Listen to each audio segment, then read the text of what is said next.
Compassion was another excellence of the Shivayogi's being, which coordinated to consolidate and confirm the Shivayogi's gains in the religious practices. The slightest suffering excited the largest of his sympathies. The force of his feeling and the solace of his word soothed the saddest of hearts. The dying died in peace, the peace accompanying the successful completion of a stage in the journey to be traversed by the finite self, and there was no brevity. The survivors found strength to accept the inevitable for what it was, the avoided and otherwise unavoidable weaknesses to dread in it a personal privation. They wished the departed soul a farewell in its race for the due realization of the ultimate reality, and the suffering found strength to survive and to rise awakened to the dignity of pain, which accepts the trials of a life as a inescapable across to everlasting life. The Shiva Yogi never offended nor ever got offended. His compassion was boundless and his patience infinite. Human fertilities stand justified in the soul's evolution and have to be dropped by the ceaseless effort supported by grace of spiritual masters. And the life of the Shiva Yogi had to find its fulfillment in the due liberation of the unsolved souls.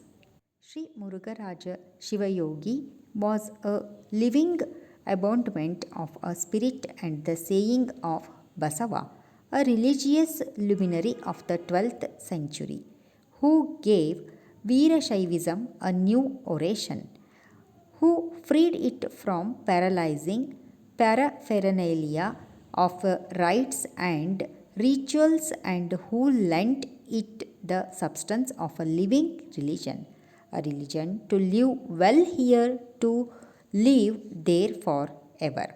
Basa was dealing with a thief in the guise of a Jangama in his palace, and his prevailing goodness to own him as much, despite the defining protestations of genuine repentance, served to save the sinner by lifting him to the heights of his penitence and constitute a shining example of his compassion. And Basava's life, running through ages and to be relived for the souls in bondage.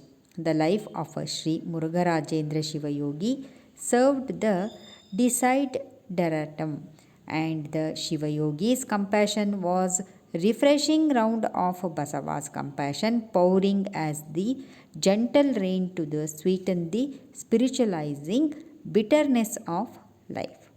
A death of a daughter, dying of a stray rocket during fireworks, displayed in a procession pertaining to the Shivayogi's mutt, was reported to the Shivayogi. The Shivayogi, whose compassion had rushed in time to the doors of dying, was heard to say that the incident was at the irresistible instance of divine dictates.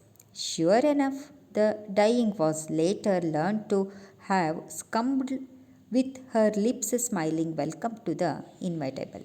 And the survivor father, feeling the flow of master's compassion, was all joys at the manner of his daughter's death, and hastened to holy feet of a master to implore his grace to acceptance the departed soul to his care.